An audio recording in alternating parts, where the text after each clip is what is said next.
Welcome friends, আজকে আপনাদের দেখাবো সেগুন কাঠের ওয়াশার আমরা কিভাবে ম্যাচিং করি। এই ওয়াশারটাই কিন্তু খুব টাফ, রং মিলানো এটাই কিন্তু মেন কাজ পালিশের। এই যে ম্যাচিংগুলো, সেই ম্যাচিংগুলো কীভাবে করবেন সেটা আপনাদের আমি দেখাবো এবং কী কী দিয়ে করবেন সেটাও দেখাবো। আপনারা ভিডিওটা শেষ অবধি দেখুন, না টেনে। দেখতেই পাচ্ছেন আমি কিন্তু পাত্রে গালা নিয়ে নিয়েছি। গালাটা নিতে হবে হালকা, বেশি মোটা না, আর সঙ্গে নিতে হবে সিঁদুর আর ডিপ ব্রাউন। দেখতে পাচ্ছেন এটা হচ্ছে ডিপ ব্রাউন, আর এটা হচ্ছে ডিপ ব্রাউন কালারটা কেমন হবে। আর হচ্ছে গালা মিডিয়াম গালা নিতে হবে, বেশি মোটা না। আর নিতে হবে আপনাদের মার্কিন কাপড়, নিয়ে আপনাদের রঙটা ম্যাচিং করতে হবে। আপনারা দেখতে থাকুন কীভাবে ম্যাচিং করা হয়। ফাইনালি দেখতেই পাচ্ছেন এবার কিন্তু আমরা ওয়াশারগুলো ম্যাচিং করব। আপনাদের এক টুকরো কাপড় নিতে হবে, কাপড়ে আপনাদের গালা নিতে হবে, গালা এবং ডিপ ব্রাউন এবং সিঁদুর, এই দুটো রং গালার সাথে মিশিয়ে কিন্তু আপনাদের এই ওয়াশারগুলো কিন্তু যে শাড়ি জায়গা আছে দেখতে পাচ্ছেন, শাড়ি ওয়াশার মিলিয়ে আছে, সে শাড়ি জায়গা মতন আপনাদের রংটা ম্যাচিং করতে হবে। দেখতে পাচ্ছেন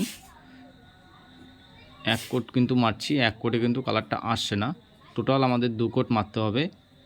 2 কোট মেরে কিন্তু ওয়াশারটা ম্যাচিং করতে হবে, যেন পুরো যেন কাঠের সাথে ফাইবারের সাথে যেন পুরো ম্যাচিং হয়ে যায়।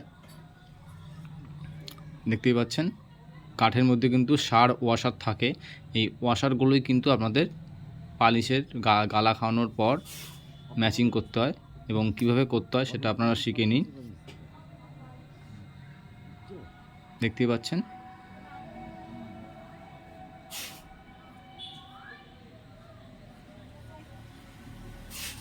এভাবেই কিন্তু আপনাদের ম্যাচিংটা করতে হবে।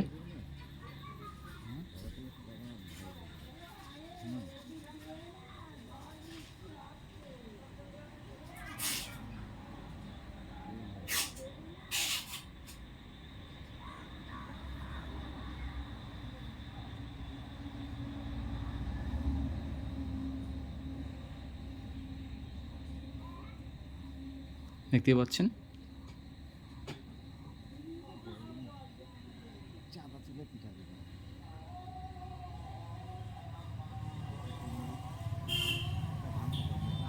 দেখতে পাচ্ছেন পুরো কাঠের ফাইবারের সাথে কিন্তু পুরো একদম ম্যাচিং হয়ে যাচ্ছে।